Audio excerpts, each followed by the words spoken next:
काल रूपी सर्प हमें काट रहा है। काल व्याल मुखग्रास त्रास नैणास है तवे श्रीमद् भागवतम शास्त्रम कलौ कीरेण भाषितम। काल व्याल मुखग्रास त्रास नैणास है तवे, काल रूपी सर्प हमें डस रहा है। दिन प्रतिदिन सबकी मृत्युएं हो रही हैं। आज ये गया तो कल दूसरा जाएगा, दूसरा जाएगा, परसों तीसरा जाएगा। जाना सबको है। अच्छा एक बात बताओ, आप कहीं अपने मायके में जाओगी तो बैग लगा के जाओगी कि नहीं? ये साड़ी फलाने दिन पहनूंगी, ये साड़ी ढकाने दिन पहनूंगी, भतीजे की शादी है मैं तो जड़ी वाली साड़ी पहनूंगी। सच के जाओगी कि नहीं? सब व्यवस्था करके जाओगी कि नहीं? हम भी आए तो यहाँ हम कथा में बैठे तो हम कपड़ा ले आए ना, अब गंदे कपड़ा पहने वो तो पूछ तो हमें, तो सब व्यवस्था से आए कि नहीं? भैया जाना सबको है, एक ना एक दिन सबको जाना है। बस यही बात है कि आप लोग अपने जाने की तैयारी नहीं कर रहे हो। जाने की तैयारी में आप भगवान का नाम नहीं ले रहे हो। ये जिंदगी किराए का घर है, यहाँ आपको किराए के घर में रहना है। लेकिन जिस दिन आपको जाना है, कहाँ जाना है? भगवान के दरवाजे में जाना है, वही आपका पक्का मकान है। ये तो किराए का घर है। कितने दिन रहोगे इसमें? कहां तक रहोगे? जिस दिन भगवान का दिमाग खराब हुआ, तुमने किराया नहीं दिया, उन्हें एक चपाटा मारा और तुरंत फेंक दिया। सज लो, लगा लो क्रीम है, चले जाओ ब्यूटी पार्लर। मरने के बाद या तो तुम्हें 12 घंटा बर्फ की सिल्ली में धरने आए, या फिर तुम्हें तुरंत ही बांधने आए, नहीं तो सुबह इतनी बसाओ कि पूरा गांव बसा डालो। जिस तन को सजाते सजाते हमें कई कल्प बीत जाते हैं, जिस तन के लिए हम लोग मरते, बुढ़ापा आ जाए तो तुरंत क्रीम मरी में सबके लिए रकट की कोक खाल बूढ़ी न दिखा पड़े। उस तन को मरने के बाद 12 घंटे भी हम अपने घर में नहीं रख सकते। बताओ रख सकते क्या? बताइए आप लोग रख सकते क्या? देखो, तन सुंदर हो या ना हो, तन सुंदर हो या ना हो, लेकिन मन सुंदर होना अति आवश्यक है। क्योंकि मन और आत्मा ये दोनों प्रवृत्त हैं, ये दोनों आपके साथ हैं, कोई आपके साथ नहीं। आज ये तन, कल दूसरा तन, परसों तीसरा तन। ये तो किराए का मकान है, देख लो। आज ये टेंट लगा है, कल के दिन उखड़ के फेंक जाएगा। दूसरी जगह जाएंगे, वहां और अच्छा टेंट लग जाएगा। तीसरी जगह जाएंगे, और अच्छा टेंट लग जाएगा। ये किराए का मकान है, इसमें हमें अपना जीवन नहीं गुजारना है। जीवन इसके नीचे जरूर बैठ करके गुजारना है, लेकिन भगवान का नाम इसके नीचे लेकर के हमें एक ना एक दिन इस किराए के मकान को छोड़ करके यहां से जाना है। अच्छी ताली बजाओ आप लोग। एक ना एक दिन इसको छोड़ करके जाना है, इसलिए जाने से पहले अपने जाने की तैयारी कर लो। जाने की तैयारी करो। चले जाओगे वहां जाओगे तो मकान सब व्यवस्थित तो होगा। जब मकान ही नहीं होगा तो जाकर के क्या करोगे? इसी में कल्याण है, यही भागवत है। बोलो भागवत महापुराण की जय हो, सुखदेव जी महाराज की जय हो। तो नाम किसका लो? भगवान का नाम लो, और भगवान के नाम में आपका कल्याण है। भगवान का जो नाम लेता है, भगवान का जो गुणगान करता है, जो भगवान की कथा को सुनता है, उसके जीवन का कल्याण हो जाता है। भागवत के महात्म्य के प्रथम अध्याय के प्रथम श्लोक में लिखा है, क्या लिखा है?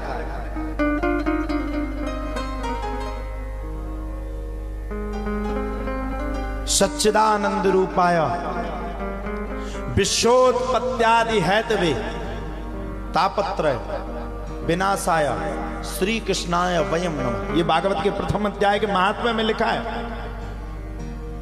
अच्छा, सच्चिदानंद किसको कहते हैं? सत चित धन आनंद। जहां तीनों चीजें एक साथ में मिल जाएं उसको सच्चिदानंद कहते हैं। सत, अभी प्रयागराज में कुंभ चल रहा है, वहां तीनों चीजें सत चित और आनंद। सत किसको कहते? पाप को छोड़ करके जो प्रयागराज में जाकर के डुबकी लगा दे उसको कहते हैं सत। वो सत्य को स्वीकार कर गया, ये हमारा सत्य। चित किसको कहते?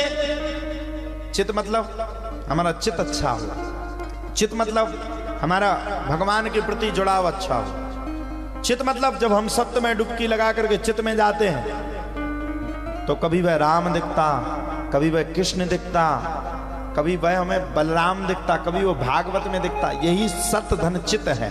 और आनंद, आनंद किसको कहते हैं? देखो दुनिया का आनंद तो मिल जाता, आज माइक्रोफोन लेने वाले, आज आईफोन लेने वाले, आज इतना पैसा कमाने, ये तो दुनिया का आनंद। 1 मिनट का आपको सुख देगा और दूसरे मिनट में आपको दुख दे देगा। पता पड़ा फोन आ गया और दूसरे दिन गिर गया, ऊपर से नीचे फूट गया, दुख मिल गया। अब दुख हुआ, 1 लाख का फोन लिया, वो तो गड़बड़ हो गया। आनंद भगवान की कथा सुनने से हमारे हृदय में, हमारे हृदय के अंदर, हमारे हृदय की अंतरात्मा में जो आनंद होता है उसी को सच्चिदानंद कहा जाता है। यही आनंद। रूपाय विश्वोत्पत्त्यादि हेतवे। बताइए विश्व की उत्पत्ति कौन करता? कौन करता? भगवान। पालन कौन करता? भगवान। संहार कौन करता? भगवान। अब कैसे करता ये भी बता दें। अभी अपने यहां बीच में बौनी हुई होगी, पहले हमारे यहां बतर डलता है, बतर के बाद बौनी होती है। जब बौनी होती है तो 4 महीना पहले हम कर्म करते हैं, उत्पत्ति करते, उसको बीज को बोते तो कर्म हो गया, उत्पत्ति हो गई। अब जब वो बड़ा बड़ा हो जाता तो रात्रि रात्रि हम लोग जगते हैं। जगते कि नहीं जगते? पूरी रात भर जगते हैं सभी बैठ करके, अरे राम राम राम। ऐसा नहीं कोई गोरू बछोरू चला जाए, जो कौजा थमीर ऊपर ताए अपनी ताए कह ढोर चलो जाए। अच्छा बुंदेली भाषा भी बड़ी अजीब है। ढोर मोर, साउंड माउंड, पत्नी मतनी, जल मल। ये तो कोनो दूसरो आजे उसे अगर अपन कहते महाराज के लाने जलमल ले आओ तो तुरंत भाग जाए उठ के। अंगाई को तो दुनिया पी ले, पछाई को पिए। आप बताओ मल को पिए, कहने लगे ना अच्छी भाषा में कहते महाराज के लिए जलमल लाओ। अब बताओ, अब जल तो दुनिया पी ले, हाय छी कौन पिएगा बता? पत्नी मतनी, हाँ ये पत्नी मतनी ठीक है। पत्नी जब आई थी तो थी पतली, सास का दुका दुका करके खा गई, तो जो छुपा करके खा जाए उसको कहते मतनी। है तो ठीक है। साउंड माउंड अपनी भाषा ही अलग है। ढोर मोर, पानी मानी, सानी मानी, हर चीज के पीछे पर्यायवाची शब्द है। साड़ी माड़ी है, ये बुंदेली भाषा है। अपने यहां भाषा ही अजीब है। तो उन्होंने कहा सच्चिदानंद। अब उसको हम पालते हैं। जब वो जमीन हो जाती तो 4 महीना हमारे ढोर बछेऊ रखा था, और जब 4 महीना हम ढोर बछेऊ रखा तो 4 महीना के बाद उसको हम पालते। पहले उत्पत्ति करते फिर पालते हैं। और 4 महीना के बाद जब चैत्र का समय आ जाता है, मार्च का समय आ जाता है, तो हम लोग क्या करते? हंसिया उठाते। अब आजकल हंसिया नहीं चलते, आजकल तो वो चलने लगी वो रीपर है, तो उसको चलाया, कटवाया, बांधा, उसको नष्ट कर दिया। उसी प्रकार से मानव जीवन में 3 देवता हमारे महत्वपूर्ण हैं। कौन कौन? सुन लीजिए, नोट कर लीजिएगा। सृष्टि की उत्पत्ति कौन करते? ब्रह्मा जी। कर्म के आधार पर ब्रह्मा जी सरकार लिखते हैं, कर्म के आधार पर लिखते हैं। कौन मानव क्या करेगा, कौन भागवत करेगा, कौन पिटेगा, कौन जेल जाएगा, वो कर्म के आधार पर। क्योंकि कर्म क्या किया हमने, तो उत्पत्ति किसने की? ब्रह्मा जी ने। और पालते पोसते कौन है? ये 2 देवता नहीं आते पृथ्वी लोक पे, कभी कभी कभार आते, जब जरूरत हो तो, जब भगवान आते तब। बार बार पृथ्वी लोक पे कौन आता? बार बार पृथ्वी लोक में भगवान विष्णु अवतार लेते हैं। लेते कि नहीं? जब जब होए धर्म की हानि, बाणी असुर अधम अभिमानी, तब तब धरे प्रभु विविध शरीरा, हरहि कृपा निज सज्जन पीरा। तब तब भगवान शरीर को लेकर के दुष्टों का उद्धार करके धर्म की स्थापना करके आगे बढ़ते। सही बात है कि नहीं? अब सत चित धन आनंद है, उसको कहते सच्चिदानंद। रूपाय पालते कौन है? भगवान विष्णु। और भोले बाबा को तुमने गुस्सा चढ़ा दो सो 30 नेत्र खुलो, देत्रे का देत्रे का देत्रे का, तुम उनका गंगा जू जावे की जरूरत ही नहीं है, तो पोखरियन में मिलो। सही बात है कि नहीं? अच्छा सही नहीं है? लॉकडाउन में जो मर गए वे पोखरियन में नहीं सर गए, बताओ कौन को गंगा जी, सब ने फेंक दो पोखरिया। हमें तो जो लगा जो न उड़छा लेगा उन्होंने भी पोखरियन में फेंक दो, डरन की मांगी पुलिस मार देना। तो पालन और संहार कौन करते? भोलेनाथ। जब गुस्सा आ जाए तो तीसरा नेत्र खोल करके पूरे में जटाटवी गलत जल प्रवाह पावित स्थले गले वलम्बता मजंग तुंग मालका डमट डमट डमन निनाद डमरवय चकार चंड तांडवम तनोतु नः शिवास्यम। पूरे में उत्पत्ति सबको संहार करके बैठ जाते हैं। तो ये तीनों देव हैं और इन्हीं तीनों से हमारी जिंदगी चलती है। जब तक हमारी उत्पत्ति होती तब तक हम बालक योनि में रहते, और बालक योनि में जब रहते तो पालता पोसता कौन है? पालता पोसता कौन है भैया? भगवान। और जब भगवान पाल पोस करके हमें बड़ा कर देता,